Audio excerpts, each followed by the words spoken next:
Bonjour à tous et bienvenue sur la chaîne Fun Expert Business, la chaîne qui vous donne un conseil de pro de télépro par jour.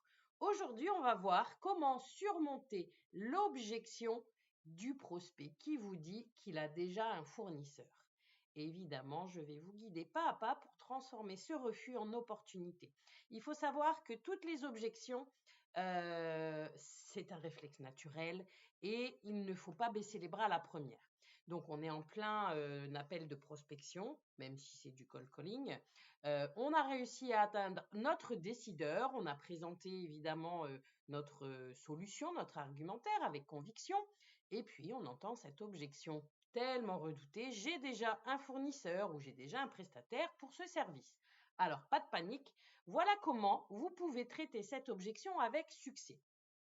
Tout d'abord, évidemment, on accepte l'objection, donc on va déjà le féliciter. On va commencer par reconnaître son choix. Bravo, excellente chose. Je comprends votre réponse. Vous anticipez évidemment vos problématiques de tel sujet, selon ce que vous proposez, donc c'est parfait. Ensuite, on va le questionner sur les relations qu'ils ont ensemble. Donc, on explore finalement la dynamique de cette relation fournisseur et client. Ça fait longtemps que vous travaillez ensemble et comment sont vos rapports? Donc, on va lui demander, par exemple, d'évaluer sa satisfaction actuelle sur 10. Quelle note vous apportez justement à ce prestataire, ce fournisseur? Qu'est-ce qui vous manque pour pouvoir mettre 10 sur 10, par exemple, comme ça, vous avez déjà peut-être une petite brèche où vous infiltrez. Ensuite, évidemment, on va proposer de challenger. Donc, on est là pour rassurer. Moi, ce que je vous propose simplement, c'est une étude comparative. Je vous propose d'optimiser votre investissement dans ce cas-là et de comparer notre solution avec celle que vous avez aujourd'hui. Évidemment, on peut préciser que c'est sans engagement et ensuite, il a tous les éléments pour pouvoir analyser et y réfléchir. Donc ça va proposer de le challenger et ensuite, on va engager un résultat positif. Il faut évidemment les assurer qu'ils vont être gagnants dans leur choix.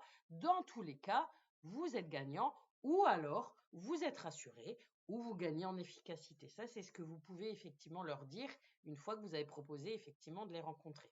Donc, on va évidemment bien sûr relancer sur la proposition de rendez-vous en proposant immédiatement après un rendez-vous.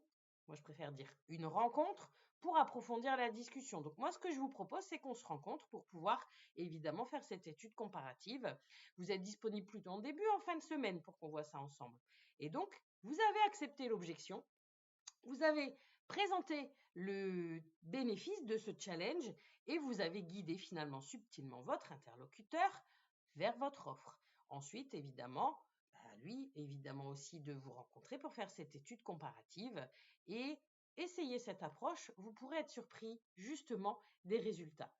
Voilà pour aujourd'hui le conseil de pro sur l'objection d'avoir déjà un fournisseur.